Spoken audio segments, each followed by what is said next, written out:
Good evening, and on behalf of the Office of Diversity and Multicultural Affairs, welcome to the second program of Beyond Charlottesville, a series that we developed to explore both the historical roots and the wider implications of what happened last summer's violence in Charlottesville, Virginia.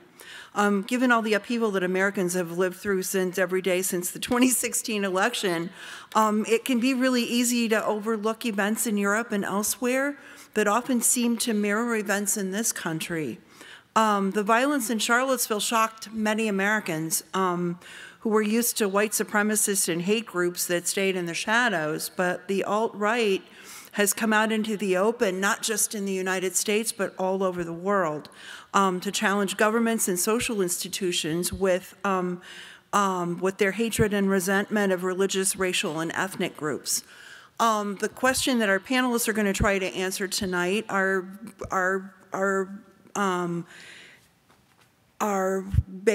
number one, who are these people? What drives them, and what is it that they really want? What do they want out of the anger and the rhetoric? Tonight's panelists are going to explore those questions. And with that, I'd like to introduce Dr. Michelle Cara. She's an associate professor of communication, and she is tonight's moderator. And thank you for coming. Thank you. I'm just going to hang out over here. Is that cool? That's fine. So like Julie said, I'm Michelle Kelsey Cara. I'm an assistant professor of communication. I also help run our master's program in professional communication. I'm joined tonight by Chris Erickson and Steve Carr, who I'll introduce in a few minutes. But as we organized this panel, there were a number of themes and patterns that surfaced sort of immediately, and we'll cover a lot of those tonight in the discussion, including economic uncertainty, xenophobia, and sort of hardline nationalism. Before we jump into the program, I wanted to sort of briefly comment on what these themes look like from a rhetoric or an argumentative perspective. My research is based in discourses and rhetorics of social movements, public arguments around controversial issues. So from my perspective, these patterns that sort of emerge on topics like xenophobia, economic uncertainty, and nationalism have a certain weight to them. So one of our most prolific scholars in rhetoric, Kenneth Burke, argued for understanding our social relationships through a cycle of cultural development. He argues that the development of a social order or a society, we all learn our roles and responsibilities, and that this learning keeps the social order intact. It keeps it functioning. We also develop a sense of moral and ethical decision-making that similarly preserves the social order. When a society is in crisis, that is, when the social order is marked by imperfection, the members of the order will seek out an explanation to resolve that crisis. One way to resolve an imperfection, and the way most consistent in our conversations around the alt-right, is through the development of a scapegoat. Scapegoating singles out a person or a group for unwarranted blame and then eventual exile from the community. History shows us how scapegoats have been constructed not only to vilify a person or a group, but also to draw sharp distinctions between normal members of the social order and the evil of the scapegoat. Adolf Hitler's scapegoating of the Jewish people demonstrates the sharp distinctions cast between the scapegoat and regular members of the social order. While Hitler's propaganda worked to effectively eliminate the humanity of Jewish people, it simultaneously built a utopic view of the superiority of Aryan Germany. This dual function allows members of the social order to not only invest their guilt and anger and rage into the scapegoat, but importantly allows them to ignore a self-reflexive undertaking that might more productively locate problems in the social order itself. In the case of Hitler, for example, the first people arrested after his ascension to power were members of opposing political parties. In this way, he effectively eliminated the possibility of locating problems in the social order itself and pivoted towards the externalization of the Jewish scapegoat. This permeates the alt-right rhetorical strategies, and we wanted to talk a bit about it here in the introduction because we believe it acts in a lot of ways, or a lot of cases, as the subtext of the strategies of many alt-righters. One last note here, Burke suggests that scapegoating is a cycle.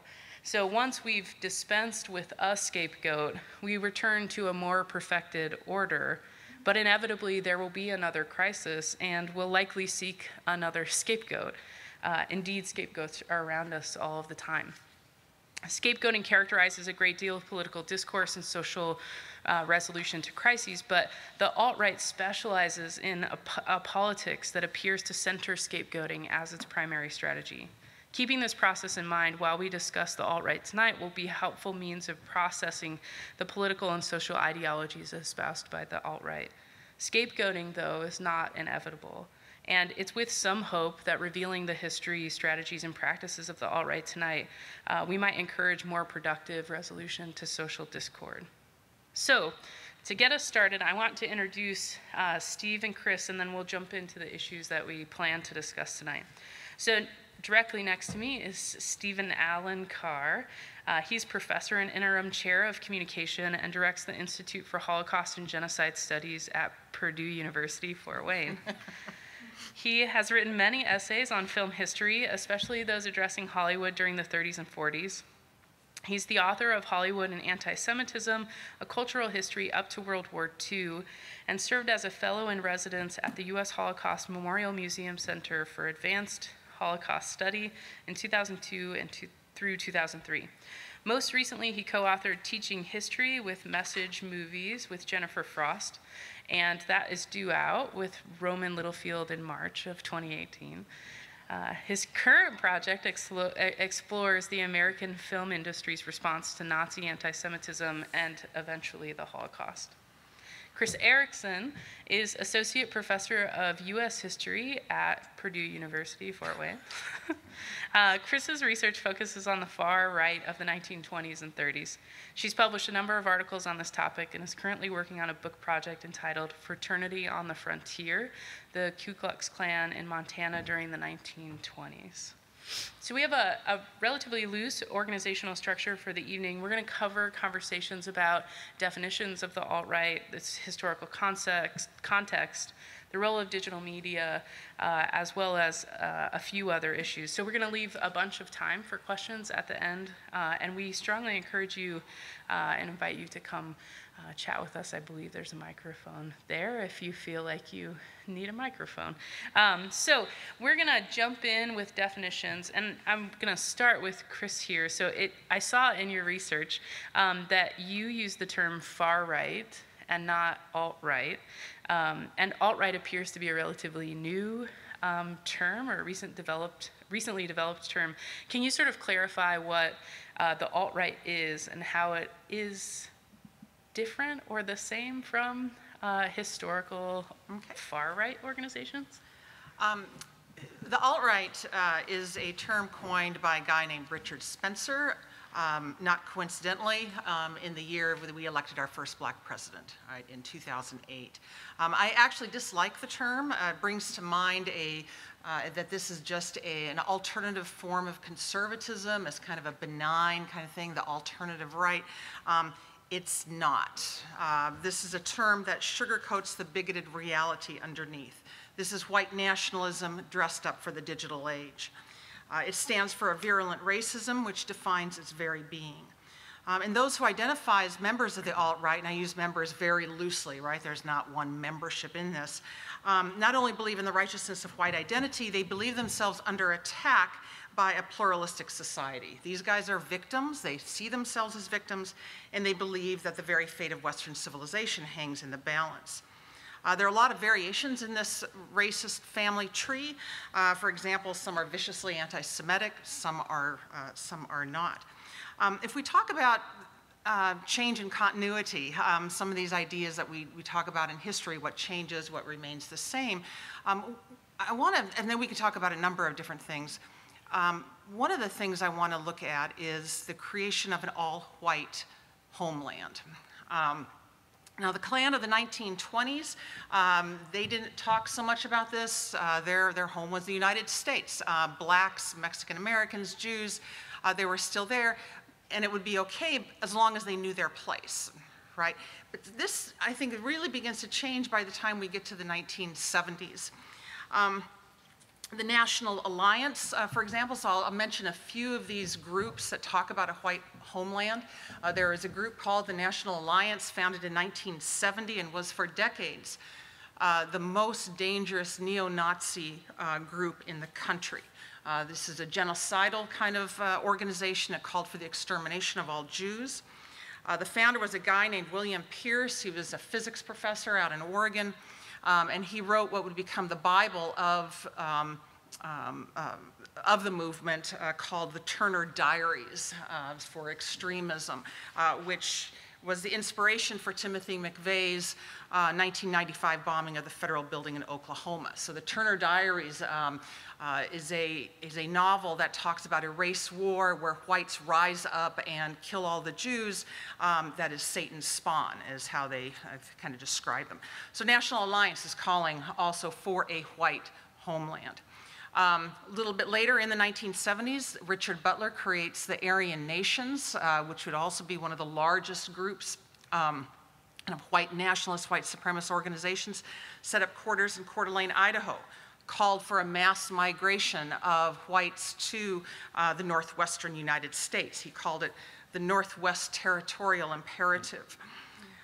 The Order was a spin-off in the 1980s of Aryan Nations, a very violent and terrorist race, group, coined what would become the white nationalist, one of the white nationalist slogans, the 14 words. We must secure the existence of our race and a future for white children. And so one of the ways they do that is to try and create this white homeland. And they've tried to put this into action via a movement called Pioneer Little Europe. I don't know if you guys have heard about that, but it's a movement that's still around. It's the movement that is guided by an 85-page document that describes kind of a guidebook, a step-by-step process to gradually, as it says, terraform communities by taking over its local political and economic systems and unleashing what this guidebook calls uncontrolled white nationalist culture, right? And so a lot of kind of white supremacist nationalist groups are trying to put this into action, right? Creating, kind of taking over, terraforming new communities in the UK and in the United States. Thankfully, their efforts have not really come to fruition, although there is some success in northwestern Montana, in Charlottesville, and Whitefish, and where Richard Spencer's mother lives, I think somewhere in Charlottesville or Whitefish. Anyway, thankfully, their efforts have met with fierce resistance from the residents of northwestern Montana. But that takes us back to Spencer, right? This kind of creation of a white homeland. As he says, quote, and this is a short quote, "Our dream is a new society, an ethno-state that would be a gathering point for all Europeans. It would be a new society based on very different ideals than, say, the Declaration of Independence."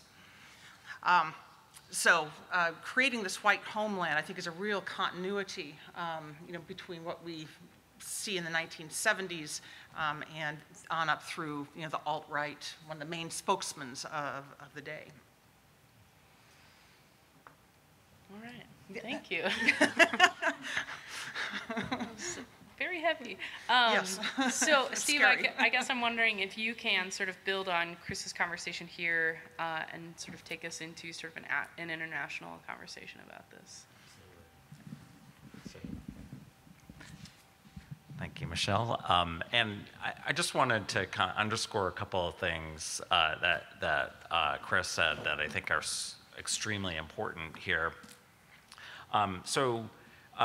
One is this, the idea of the label of the alt-right, and I think it's important and again, I'm just kind of reinforcing something that Chris had mentioned. I think it's important to recognize that's a label that this group of race extremists have given to themselves in a kind of kinder, gentler appeal to seek accommodation and acceptance within mainstream society.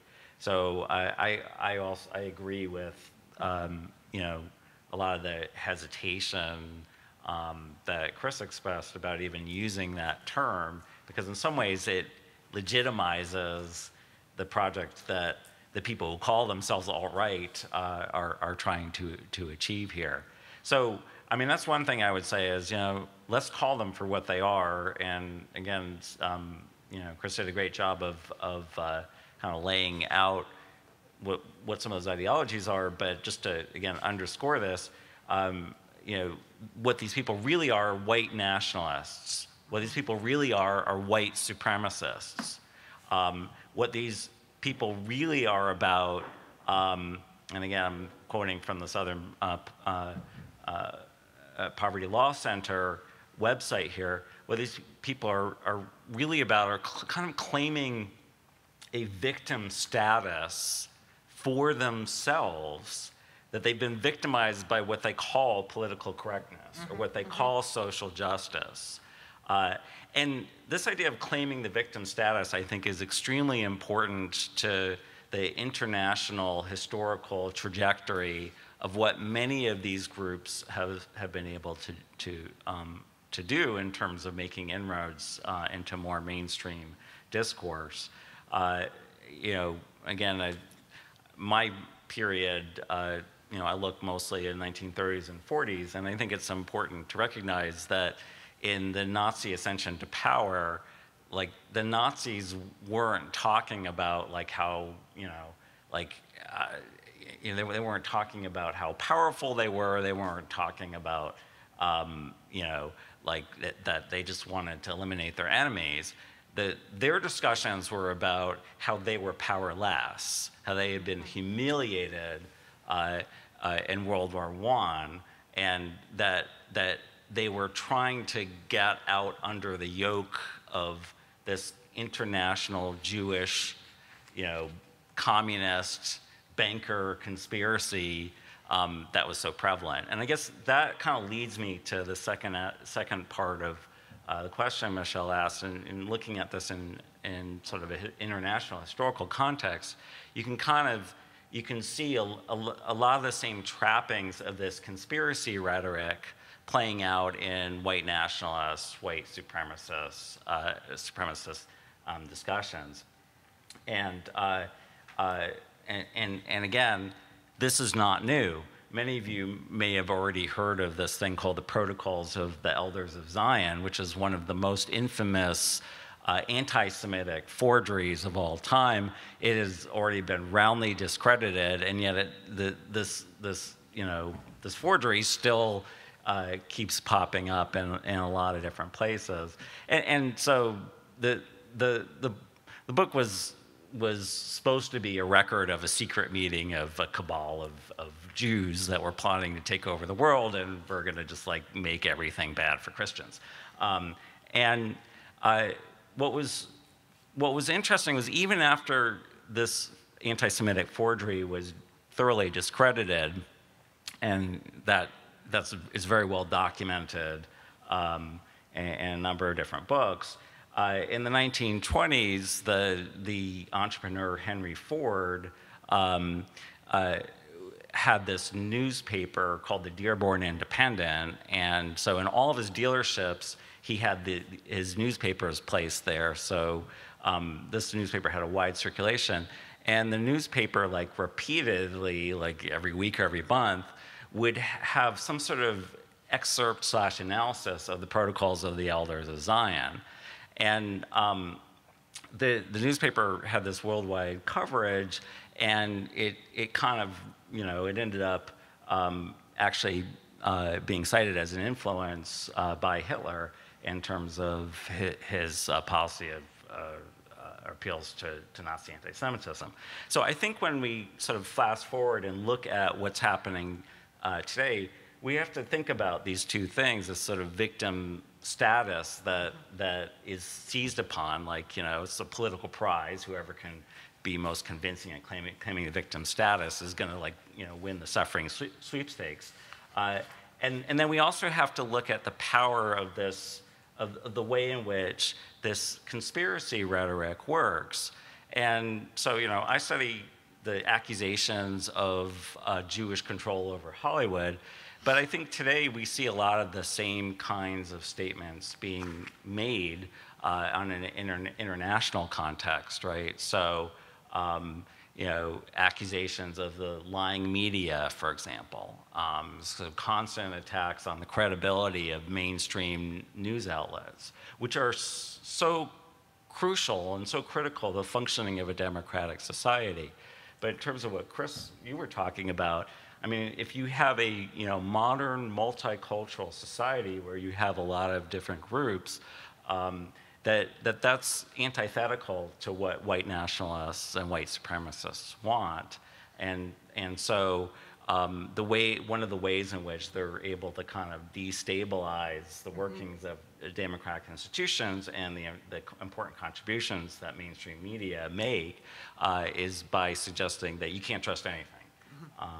So I'll just make one final point, because I don't want to get too far off the track here, but I think it is important to look at this, look at the white nationalist, white supremacist movements, these hate groups in the United States within an international context. And we can see very similar kinds of arguments being made overseas with regards to migrants, with regards to refugees. So a lot of the anti-immigrant, anti-refugee groups in Europe that are also on the far right, or also part of this worldwide fascist movement, are saying many of the same things that not just the group that calls themselves alt-right, but even what the president, Donald Trump, is saying in terms of constantly screaming about the lying media, for example. And that's the way in which these groups are able to really go after refugee and migrant groups, is by suggesting that in some ways the mainstream media is lying to the public about all these crimes that are being committed, so-called crimes that are being committed by refugees and immigrants, but aren't being reported in the mainstream newspapers, because the newspapers are sort of really against this sort of white, this victimized white identity. So I think I'll stop there, and we can circle back if necessary. Oh, yeah, sure. So I think I think one thing that we might sort of stop and do is ask one of the title questions here, which is, what do they want? What if we could imagine a political agenda or a view of the world that they're working towards, what does that look like? And I hesitate a bit to say political agenda, because I think that constitutes them as like a political party or a social movement or something more substantive than I think most social critics and commentators are willing to sort of spot them. But if we were to answer the question, what do they want? What does the country look like in sort of a world of the alt-right gaining control?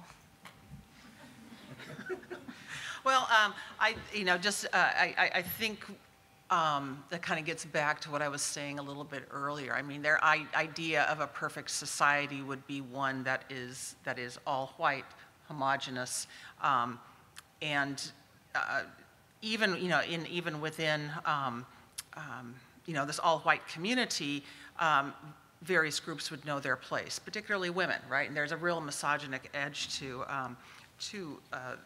many in the alt-right. Women do need to know their place. There's certainly no place for gay people, for lesbians, anybody different like that.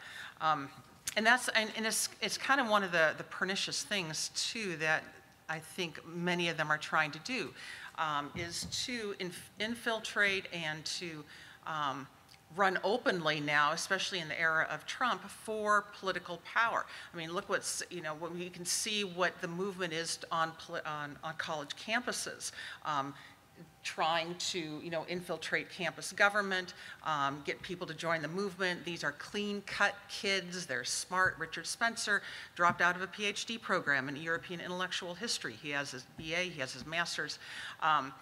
So he's all, he's got kind of an academic veneer, but it's all trying to, and now they're really out in the open. They're all trying to, create a place where white people they think will be safe and away from any kind of multicultural influence. Yeah, I don't know that this would speak to what all these various groups under the alt-right umbrella want, but I know, for example, the Christian identity groups would love to ship me off to Israel. Yeah.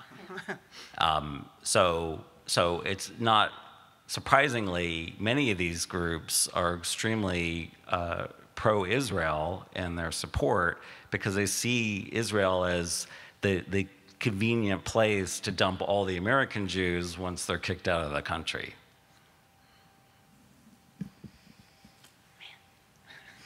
You keep leaving it on such good terms.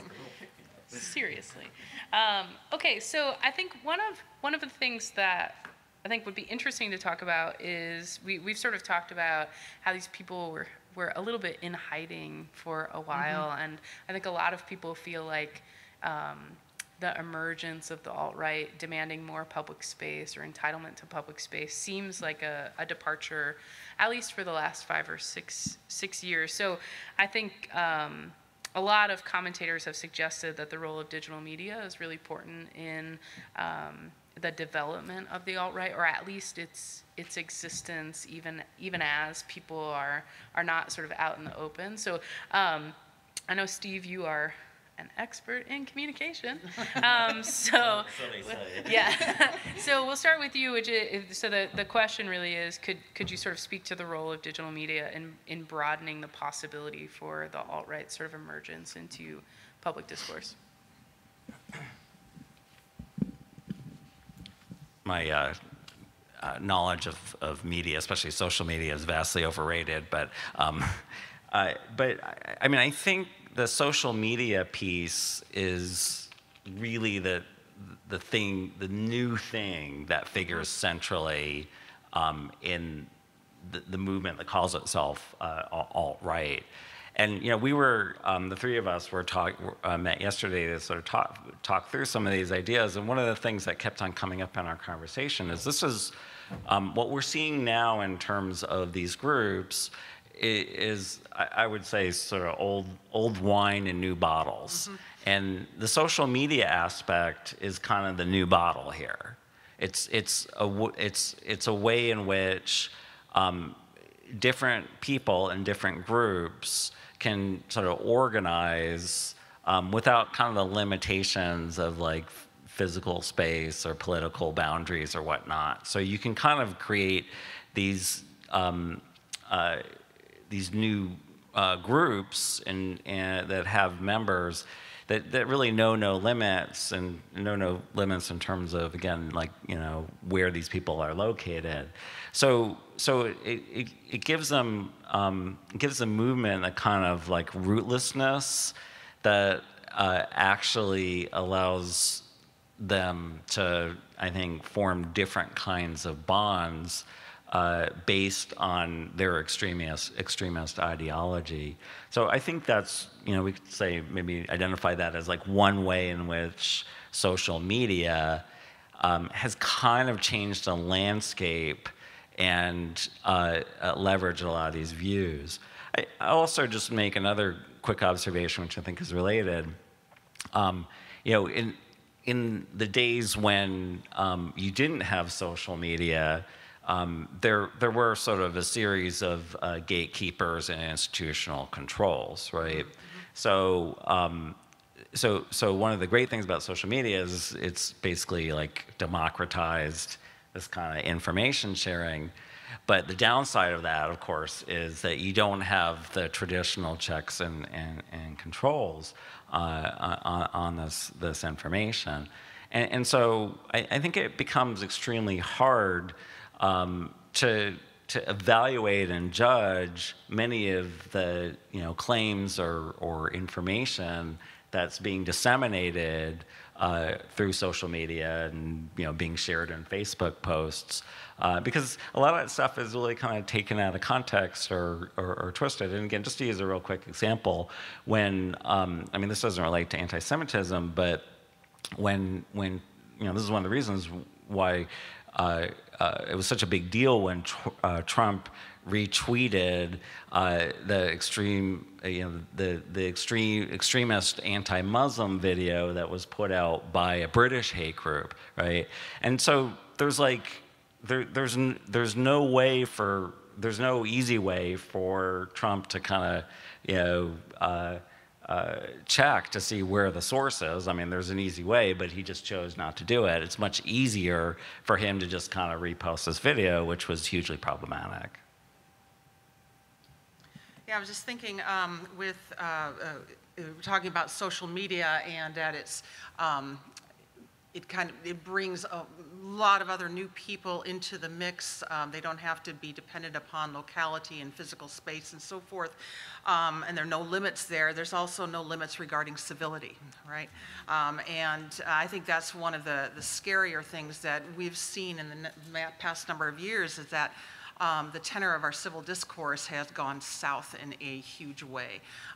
Anybody would know that if you just wade into the comment section, right, of any Twitter or Facebook or any of that, and that's a real shame. And I don't know how we get that civility back. I think also with this, we see with this alt-right a real proliferation of new hashtags, alt-right, I salute white people, all these kinds of things. New websites come up all the time, chat groups. One of the biggest is called the Daily Stormer, and the link to the Nazis is, of course, quite deliberate. This established in 2013. It is the largest white supremacist website in the country, around 400,000 visitors every month. And the guy who runs it is the one who just recently launched a really vicious anti-Semitic harassment campaign against a Jewish woman and her family in Whitefish, Montana. And this guy published 30 online articles encouraging people to harass her, encouraging people to just harass the heck out of her. And so this real estate agent, her husband, her 12-year-old boy, received well over 700 threats in the year, harassing messages. And these are threats that are despicable and scary to read. Things like, we are going to throw you in the oven, we were going to take pleasure in your pain and while watching you suffer, and so forth and so on. And the point here is that it's not just people who are reading it, and now people are taking action, right, after reading these kinds of websites, after reading these kinds of articles. Dylan Roof, right, an avid reader of the Daily Stormer. He's the guy who murdered 9 African Americans in a Charleston, South Carolina church in 2015. James Jackson, this last spring, March 2017, plunged a 26-inch sword into a homeless black man he chose at random in New York City because he just wanted to see what it was like to kill a black man. And so I think there's that real danger. There's no institutional boundary anymore, right? As Steve was talking about, there's no limit. And so I think, again, social media can be wonderful in many respects, but there's also a real downside and a scary downside. Sorry, can I just add one thing? I think, just to kind of add to a little bit what Chris said, I think there's almost a kind of siloing effect too, where in addition to there not being checks, like a lot of these groups end up being kind of insulated, or a lot of these groups end up being insulated from more centrist or more reasonable views, right? Because the way in which social media works, it's sort of creating new kinds of community in which like-minded people can talk to one another. Those like-minded people then never have to actually confront the reality of dealing with someone who they consider to be different from themselves. And I mean, I think the example that you used of, someone thrusting a sword into a homeless black man because he wanted to know how it felt to do that, sort of that really exemplifies this kind of dehumanizing process where you don't see, you don't understand this other person that, exists with their own rights, with their own feelings, with their own desire to live. It just becomes a vicarious experience for you based on this very cohesive, based on the views that you've developed in this very cohesive group. One other thing with, that's a really excellent point you made, Steve. With this website, the Daily Stormer, the day after Trump's election, the designer, a guy named Andrew Anglin, redesigned his website masthead to say, the Daily Stormer, America's #1 most trusted Republican news source, right? I mean, you talk, you talk about, fake news and, conspiracies and so forth. I mean, it's like they're just, well, I can't comment anymore on that. So I think we've mentioned a few times the Trump administration. While we've sort of been talking about the development of the alt-right, sort of how we sort of constitute it now. I wonder if you could speak to what kind of legitimacy you think the Trump administration has given the alt-right, because it seems to me that at least in public conversations or sort of social and political commentary on the alt-right in the Trump administration, there are sort of arguments back and forth about the extent to which Trump has sort of animated this group of people and gotten them out to vote, or whether or not he's just sort of a victim of people taking advantage of some of the arguments he's made around like immigration and that sort of stuff. So maybe talk a little bit about what responsibilities you think the Trump administration has for the sort of recent re-emergence of the alt-right. He has a lot of responsibility for this, and I'll just say that right out. And the alt-right is, the so-called alt-right is very closely tied with the Trump administration. They rejoiced in his victory. The guy who runs the Daily Stormer, for example, said, and I quote, "Our glorious leader," these are capital letters, "glorious leader has ascended to God Emperor. Make no mistake about it, we did this. If it were not for us, it wouldn't have been possible."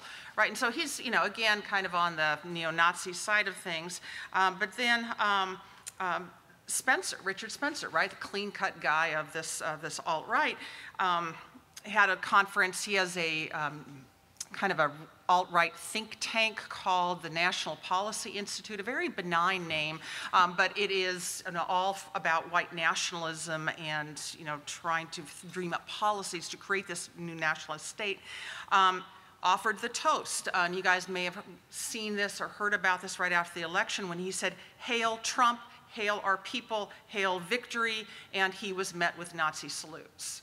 Right, and so there are some definite ties there. Right after the election, within the first 10 days, the Southern Poverty Law Center, if you haven't heard of it, please check into it. It is the kind of premier group in the United States that keeps a tab on extremist groups on the far left and on the far right. There's many, many more on the far right, especially in these recent years. But within the first 10 days after the election, SPLC documented nearly 900 bias-related incidents across the country. And many of those incidents were done in Trump's name.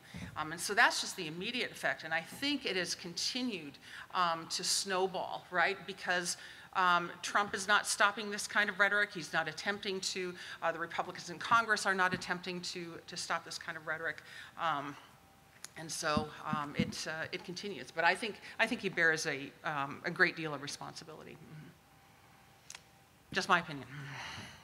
Yeah, I have a slightly different take on this, but I think it's important to recognize that, first of all, to me it doesn't matter whether he bears or if he has intent here in terms of the responsibility, whether it's unintentional. Nonetheless, I think it still ends up kind of contributing to this larger rhetoric of hate and bigotry that seems to be sweeping not just the United States and the world. And I think that's the point that I would just kind of make here is that I think I'm not sure what the relationship is between Trump and these groups, but I think that there is a relationship, and I think Trump, along with these other groups, is part of a larger trend that is sweeping the world right now. Just to kind of go back to something I had said earlier, I think it's really interesting that when, for example, German immigrant groups like Pegida were rallying in the summer of 2016, one of the chants that they frequently yelled at their meetings was lying media, Lügenpresse. And that was their that was a rallying cry. And, I think there's a definite, you see a definite echo in a lot of the Trump rhetoric today when he, talks about like the failing New York Times or even fake news. I mean, it's the same kind of tactic that is meant to destabilize the institutions that are there to help leverage and protect our very fragile democratic processes. So, if you can destroy public credibility in these news outlets that do have some checks, that do have levels of accountability that, like, your Facebook posts don't, or your Twitter feeds really don't, then, it's all the easier for you to kind of push through an agenda that is only favoring, your white person identity group. Yeah, I think Trump, and I don't mean to say that the entire blame rests with him. I mean, he's more.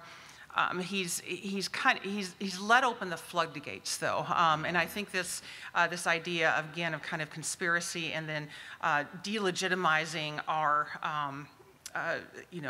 press, which is how we should be able to get our news, and it should be clear of the kind of biases that Trump is accusing it of, and so I think the danger is that he's giving legitimacy. He's opening the door for these people to act with impunity, without any fear of accountability or punishment.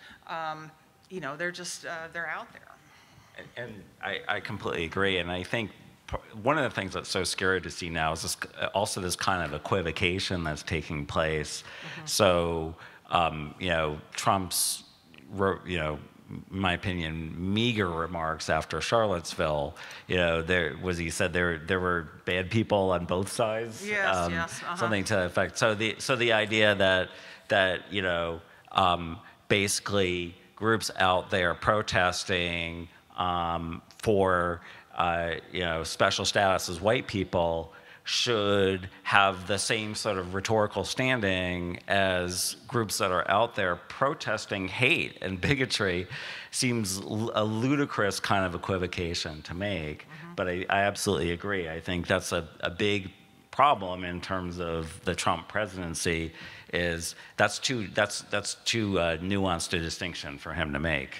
And I think then that danger comes into. I'm sorry. Did you have? No. Oh, okay, right. We've taken this over from you. And he talked about Trump, delegitimizing this process and so forth. We've got the 2018 elections coming up, and I think it's going to be really interesting to see what happens. Is he going to say these elections aren't going to matter much? I mean, what is? I'm just not sure what's going to happen. I am fearful of what will happen at the polls. Will there be more intimidation at the polls, the polling places that remain open? Since the Supreme Court standing gutted the part of the 1965 Voting Rights Act, the number of polling places has decreased dramatically, especially throughout the South.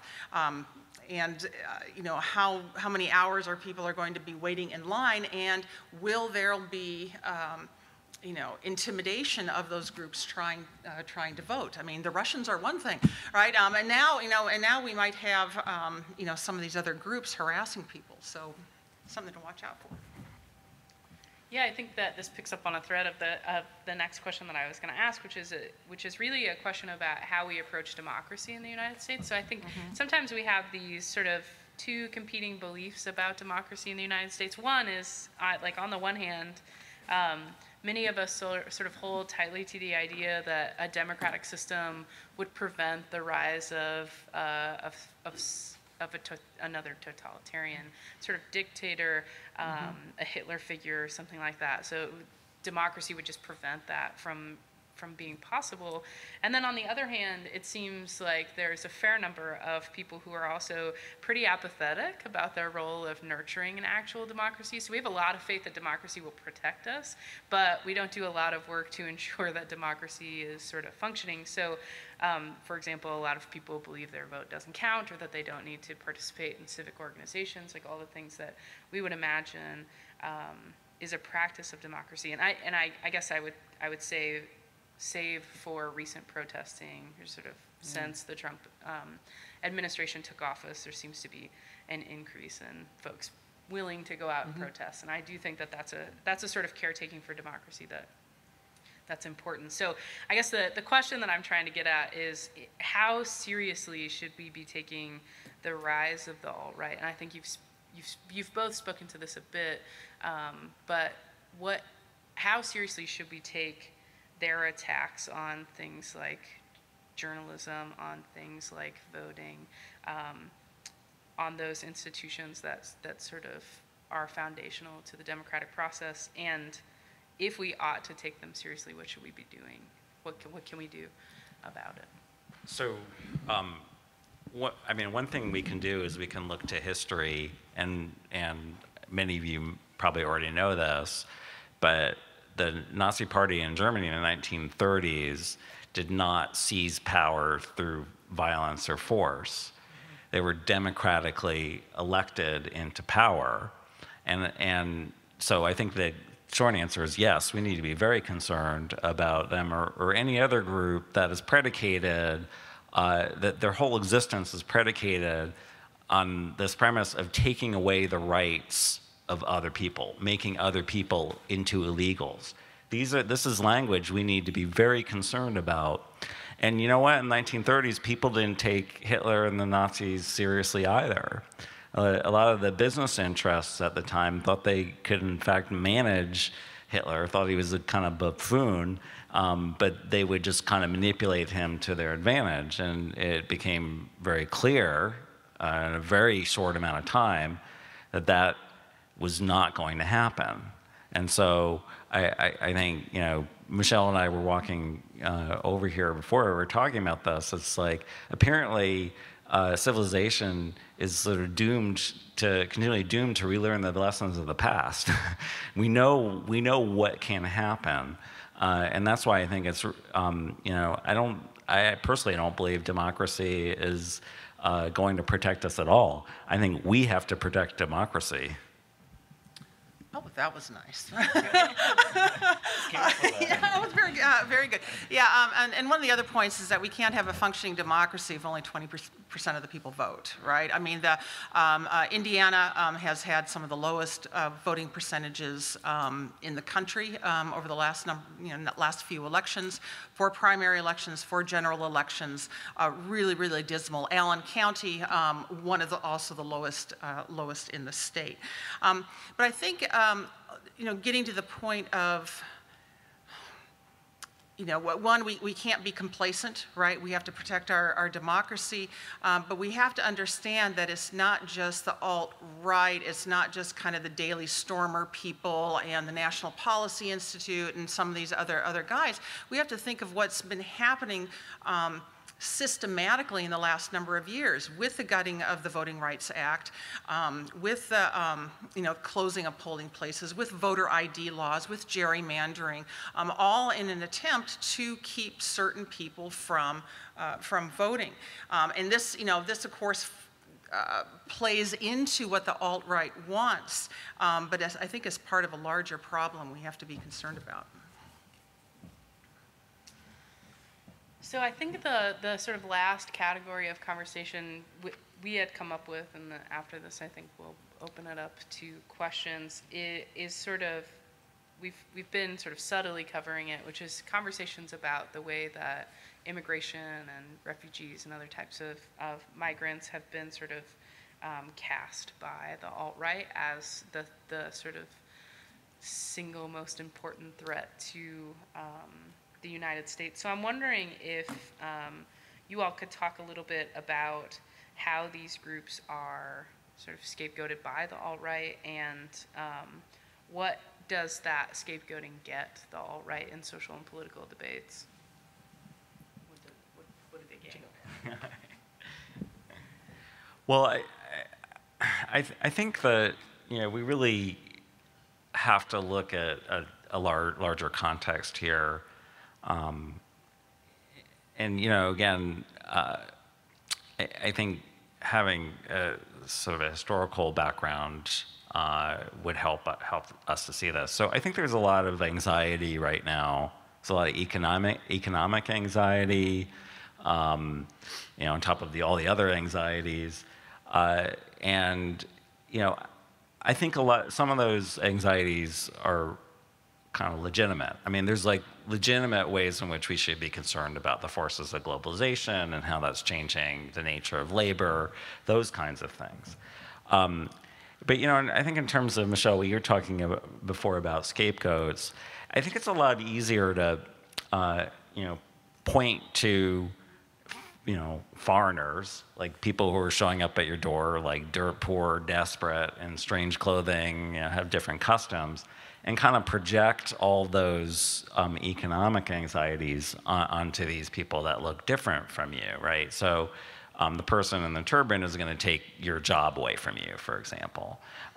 So I think, you know, I think there's a very sort of powerful, you know, just simply and visceral kind of visual message here about just kind of different groups. I think it's also worth pointing out that a lot of immigrants and refugees are being swept, you know, into the borders of other countries, in large part because of the forces of globalization. That's like one of the things about globalization is you have this large-scale flows of groups, you know, across the world.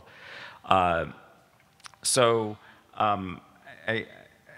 mean, I think we have to, in order to really address this problem, I think we have to kind of tackle the underlying issues here, which, again, I would say are sort of legitimate concerns about the economy, legitimate concerns about labor, and we have to really kind of address those forthright at the same time that we really have to discredit this, you know, in particular, the scapegoating of immigrants and refugees. I mean, people who have less than nothing, in a sense, people who are fleeing for their lives, people who are in large part women and children, that you know, those people do not deserve to bear the burden of the West's anxieties about economics and labor.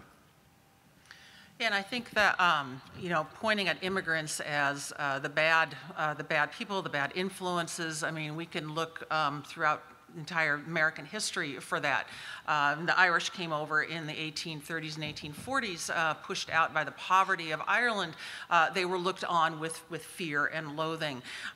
We've got the Asians coming over, building the transcontinental railroads, working in our mines, until they started coming over with families, with women and children. And then Congress said, you know, you are not allowed. And so the Chinese Exclusion Act is passed. The Gentleman's Agreement limiting Japanese immigration is passed. And then, you know, between 1880 or so and World War I, around 24 million immigrants are coming over to this country, mostly from Southeastern Europe, mostly from places other than Northern Europe with very different cultures, very different languages. And so a movement emerges, this huge movement against immigration, and that leads to the 1924 Immigration Act, which sets up a quota system, a racist quota system. It cuts off Asian immigration altogether.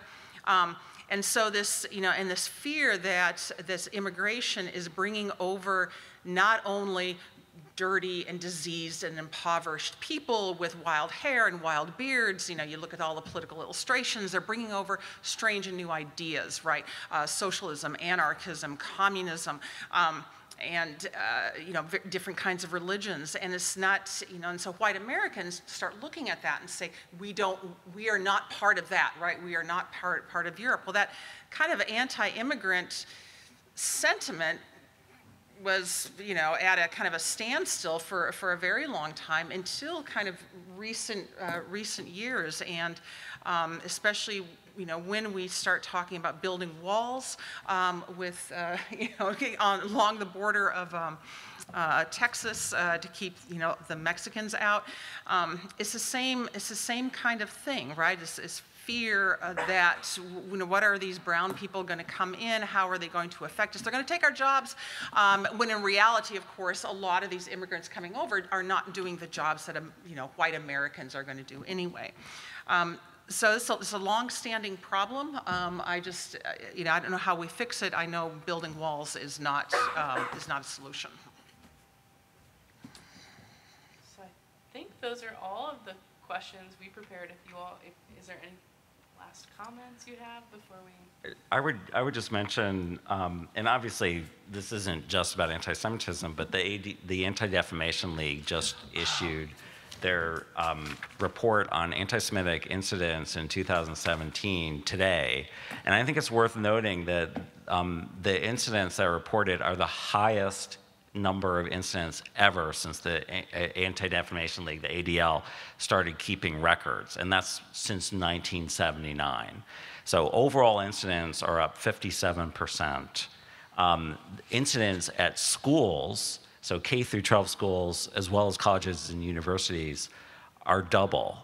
And so I think one of the things that we're going to be seeing in the next couple of years is that both universities and schools, as well as K through 12 school, or universities as well as K through 12 schools, are going to become kind of the first line battlefront where a lot of these issues kind of get fought over. And so I think we need, as educational institutions, we really need to start thinking seriously about you know, what we can do to sort of preserve the intellectual diversity, but also preserve the environments that are tolerant and appreciate the differences across various groups coming to these institutions, so that we don't end up chilling, you know, certain people or certain speech coming from certain people simply because those people feel targeted or harassed. Steve can have the final word there. So, nothing more to add to that. All right, well, hopefully you all join me thanking Steve and Chris for their time and comments.